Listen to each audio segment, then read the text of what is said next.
There's a specific kind of silence that hits a courtroom right before your whole life flips. Not the movie kind with the swelling music, the real kind.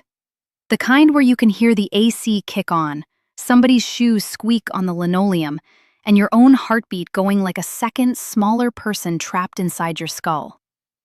I was sitting at the plaintiff's table in a gray blazer I bought for exactly this moment, hands clasped so tight my knuckles went white, when my soon-to-be ex-husband leaned over to his lawyer, smirked that smug little smirk he'd been perfecting for 11 years, and said, loud enough for the room, loud enough for me, loud enough for the record, though he didn't know that yet, "This'll be quick. She doesn't even have a real job." I didn't flinch. Girl, I'd trained myself out of flinching a long time before I ever walked into that room. The judge, a silver-haired woman with reading glasses pushed down her nose, looked up from her file. She hadn't said a word all morning except to call the case number. Now she took her glasses off completely, set them down with this small, deliberate click, and looked dead at me. "Good morning, Commander." Nobody in that room had a clue what those two words were about to blow up. Except me. And for the first time in 3 years, I let myself smile. To get what went down in that courtroom, you gotta understand who I was for 11 years before it, and who I let myself become instead. Name doesn't matter for this story. Call me what my husband called me at dinner parties. The wife who used to be in the Navy. Used to. Like it was some old jacket I'd taken off and stuffed in a closet. I joined the Navy at 22. The kind of decision that shocks everybody who knew me as a jumpy kid who cried during fire drills. 14 years in, 6 as a surface warfare officer, the last 4 doing a job I still can't fully explain to civilians without their eyes glazing over. Logistics, classified movement schedules, enough responsibility that I stopped sleeping right around year 9. Made commander at 36. Younger than pretty much everybody in my year group. Earned it in rooms full of guys who assumed I was there to take notes. I met Daniel 2 years after I made rank, at a wedding neither of us even wanted to be at. He was charming in that specific way con men and golden retrievers are charming. All warmth on the surface, nothing you could actually grab onto underneath. Worked in commercial real estate. Loved to talk. And back then, honestly, I liked that somebody finally seemed impressed by me instead of intimidated. That lasted maybe 8 months. Then the shrinking started, little by little. He'd introduce me at parties as in transportation, which was technically true the same way calling a surgeon a guy who works with knives is technically true. When I got promoted, he threw me a dinner and then talked about his new listing in Sarasota the entire night. When I brought up re-upping for a stateside assignment that would have actually moved my career forward, he hit me with, "Or you could, actually be here, be a wife." I left the Navy the year our daughter Marin turned 2. Told everybody it was my choice. Some of that was even true. What wasn't true was the story Daniel started running at every family thing after that I'd been some kind of paper pusher, that the uniform in our hall closet was basically a Halloween costume I wore for a decade, that whatever I did over there didn't mean squat out here. And I let him say it.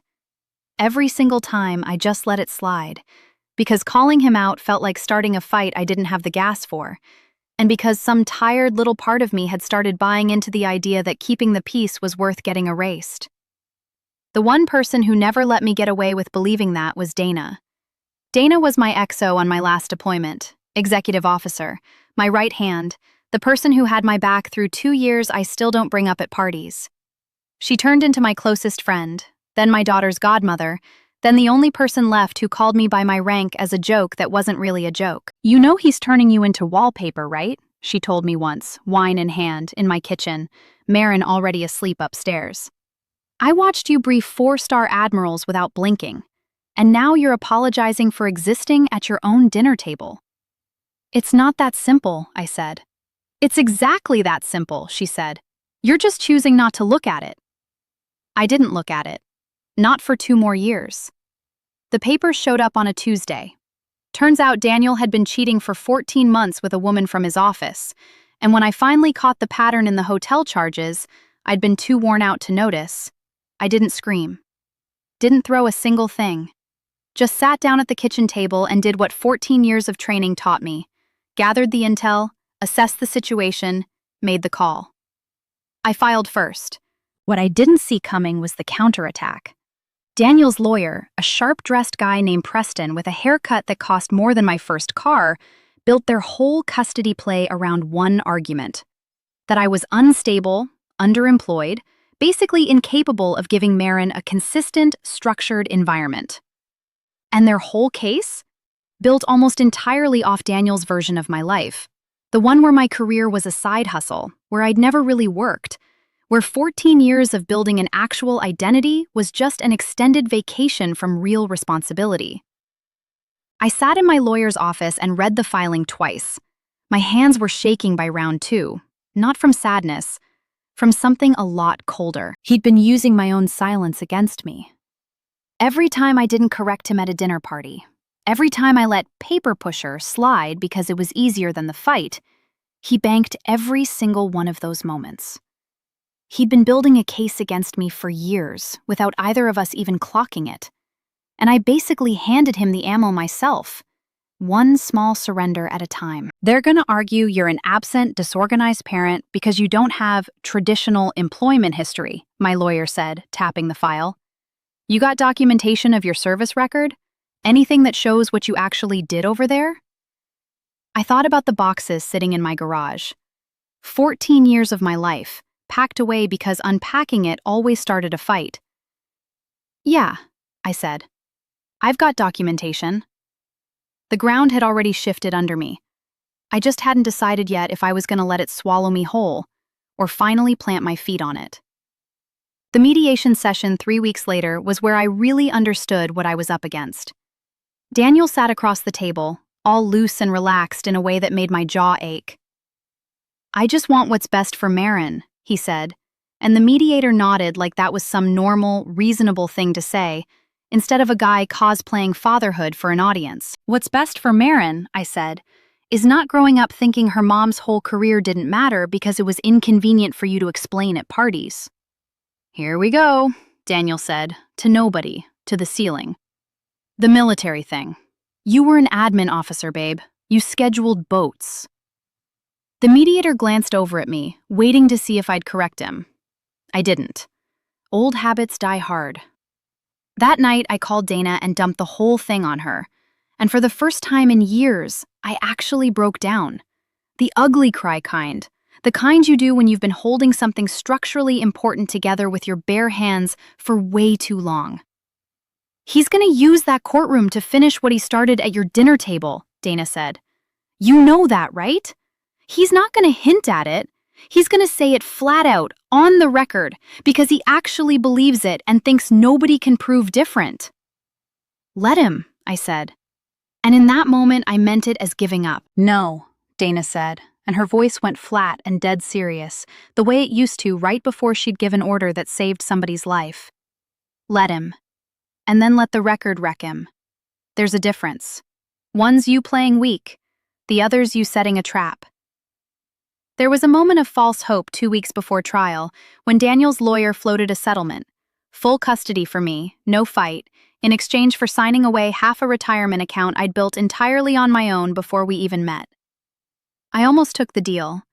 I was so sick of being underestimated that a quiet exit sounded like mercy. It was Marin, weirdly enough, who snapped me out of it. 7 years old, doodling at the kitchen table, who looked up out of nowhere and asked, "Mommy, were you like the captain of a boat?"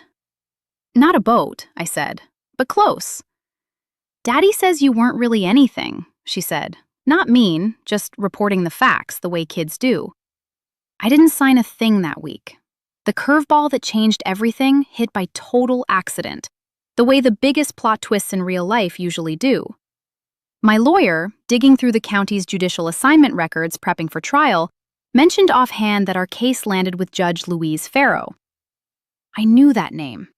Knew it the way you know a name from a whole life you'd folded up and shelved. 14 years back, second deployment, our ship took on a young supply officer during a joint logistics exercise, an officer who was getting stomped on by a commanding officer who trashed her publicly, and often in front of the whole crew. I pulled her into my stateroom one night after a briefing where she'd been humiliated over a mistake that wasn't even hers, and I told her something I still remember word for word. Somebody's contempt for you is not a verdict. It's just their contempt. Don't get those two mixed up. She left the Navy 2 years later for law school. Hadn't thought about her in over a decade. Is there a conflict of interest here?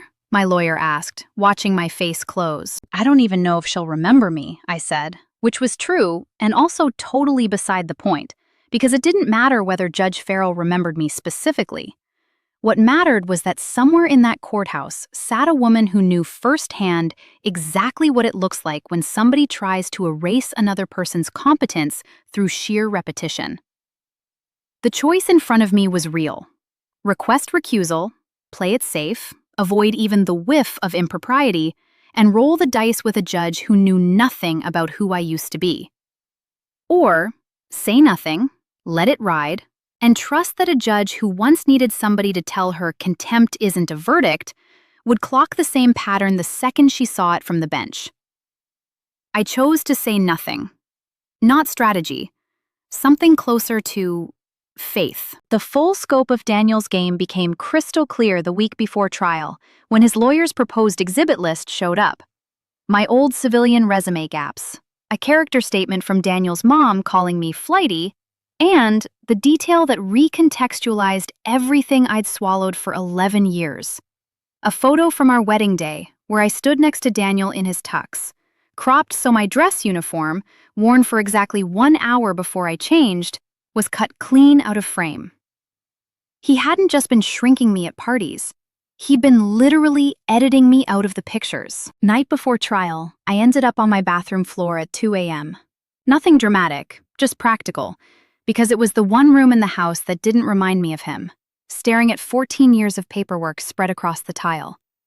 My commissioning certificate, my meritorious service medal citation, my final fitness report, the one that reads, in that dry Navy language reserved for its highest praise, promote ahead of peers, give her the ship. I thought about every single dinner party, every paper pusher, every time I let the small, quiet version of myself answer for the real one, because it was easier than defending a life nobody in the room bothered to actually ask about. And sitting there, on that cold floor with 14 years of receipts spread in front of me, it hit me. The real crisis wasn't even this custody hearing. This hearing was just where the crisis that had been building quietly for a decade was finally getting dragged into the light. The switch flipped around 3 a.m. No fireworks, no big moment. I stopped asking myself how to survive the trial and started asking a completely different question. What would the woman in that fitness report actually do? She wouldn't apologize for taking up space, period. The choice I couldn't walk back was small and specific. I called my lawyer at 6 a.m. and told her to cut every soft, people-pleasing line out of my prepared testimony. No more, I get where he's coming from. No more managing Daniel's comfort in a room deciding my daughter's future. If he calls me unemployed on the record, I said, I want the full receipts fired right back. All of it. All 14 years? All 14 years. The single most important line of this whole story, the one I said to my own reflection at 4 in the morning. I'm done letting his contempt stand in for the truth. Courtroom smelled like burnt coffee and old carpet that morning, and Daniel sat next to Preston with that loose, cocky posture of a guy who has never once in his life been made to answer for anything. He said it twice before the judge even stepped in. First, the crack about me not having a real job, muttered to Preston but clearly pitched for the room, then, under oath, on the actual stand, when his lawyer asked him to describe what I brought to the household during our marriage. Honestly, she played sailor for a while, Daniel said, and this small, ugly laugh actually slipped out of him. But raising Marin, running the house, that was really me and my mom, more than people realize. I watched Judge Farrow's face, didn't move an inch. 14 years on a bench will teach you to make stillness a weapon. When it got to me, my lawyer asked one direct question.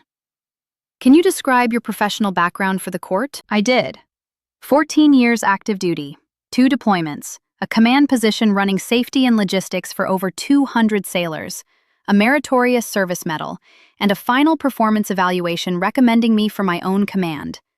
One I turned down because at the time, I chose to prioritize a marriage that kept asking me to shrink in exchange. And your ex-husband's characterization of your service as playing sailor? Any documentation to speak to that? I handed over the folder. My lawyer entered it into evidence. Preston jumped up to object on relevance, and that's when Judge Farrow finally spoke, taking her glasses off the exact same way she would minutes later, when she greeted me by rank instead of name. "Objection overruled," she said. "I want the record to reflect that I reviewed Commander," and she said my full name, the real one, the one that sat on orders and citations and a ship's watch bill for 14 years. Service record myself, this morning, before these proceedings, because the name rang a bell from an earlier point in my own career. Room went dead quiet. "I served under this officer's leadership during a joint exercise 14 years ago," she went on, calm, professional, zero theatrics, which somehow hit way harder than theatrics ever could. "I have personal, first-hand knowledge of her competence, her character, and the bar she held herself and everyone around her to. I'm only bringing this up because Mr." She turned to Daniel, and something in her tone shifted by exactly 1 degree. "Has repeatedly characterized his ex-wife's military service, on the record, in terms this court finds are not backed by any evidence in front of it, and are, frankly, directly contradicted by it." Daniel's face did something I'm going to remember for the rest of my life. All that easy, cocky swagger just evaporated. Preston put a hand on his arm, the universal lawyer signal for "shut up right now," but Daniel didn't need the memo. He'd already gone quiet. The immediate fallout was procedural, almost anticlimactic. Judge noted the credibility issue for the record, called a short recess, and when we came back, the whole energy of the room had flipped. Preston spent the rest of the day trying to rebuild an argument that had been standing on a foundation the court no longer trusted. Daniel, for his part, did exactly what guys like Daniel do when the room stops buying their version of the story. Didn't apologize, just got smaller and meaner at the same time, muttering to Preston in the hallway that the judge was clearly biased, loud enough that 2 court officers exchanged a look I understood perfectly. His mom, who'd submitted that flighty character statement, was sitting in the gallery. Didn't meet my eyes on the way out. Dana was waiting for me outside the courtroom, and when I walked out, she didn't say a single word. Just came to attention, quick and sharp, half a joke and half a real salute. And I laughed for the first time in months. A real laugh, not the polite, rationed one I'd been handing out at dinner parties for a decade. The quiet moment that caught me off guard came later that night, alone in my kitchen after Maren went to sleep. I expected to feel like I'd won something huge.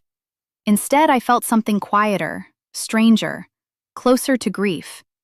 Not for Daniel, for the version of me who sat through 11 years of little erasures and called it keeping the peace. I mourned her a little that night. She did the best she could with what she'd let herself believe. The detail that told me the world had actually shifted was small. 2 days later, Maren came home from Daniel's and told me, totally unprompted, that she told her whole class during show and tell that her mom used to be in charge of a whole ship full of people, and her teacher asked her to say more. I didn't really know what to say, Maren told me, so I just said, "You were really, really brave." Court ended up granting me primary custody, not because of one big dramatic courtroom mic drop, but because the full record, finally entered, showed a stable, decorated, capable parent who spent a decade shrinking herself for a guy who never once returned the favor. I'm not going to pretend it's a clean ending. Daniel still gets Maren every other weekend, and he's, in the ordinary, unglamorous way, still her dad. Still shows up to soccer games, still remembers her shellfish allergy, still capable of being decent in small doses, even if he was never capable of being decent as a partner. I don't tell her he was some villain. Don't need to. The truth doesn't need a villain to be worth telling. What I gained is harder to name cleanly. Not vindication exactly, though there was some of that in there. More like permission. The kind you eventually got to hand yourself because nobody's giving it to you for free. I rebuilt my professional network, took a consulting gig doing logistics for a private maritime firm, and hung my old dress uniform on an actual hook in an actual hallway where guests can see it, instead of folded up in a box in the garage. The moment that tells the real story isn't even about Daniel. It's Marin, about a month after the trial, asking if she can wear my old service ribbons to school for a project. "You know what these mean?" I asked her. "Not really," she admitted, "but I know they mean you did something. And Daddy was wrong about that." Didn't correct her wording. Didn't need to break down the ribbons or the deployments or the years.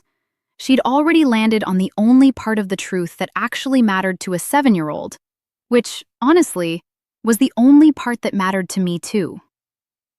I think about that day in court sometimes, and what sticks with me isn't the judge's voice, or Daniel's face, or even the moment the whole room went dead silent. It's the 11 years before it, all those small surrenders, all the times I let somebody else's contempt do the talking instead of my own testimony, because staying quiet felt safer than the fight. Nobody's handing you your own record back. You gotta be willing to enter it into evidence yourself. If somebody in your life has spent years cropping you out of your own pictures, I hope you find your version of that courtroom. I hope somebody says your rank out loud before you even think to ask. And if nobody does, say it yourself. Quiet, at your own kitchen table, 4 in the morning. However long it takes you to actually believe it. Good morning, Commander. You were always one. You just forgot, for a while, that you were allowed to say so.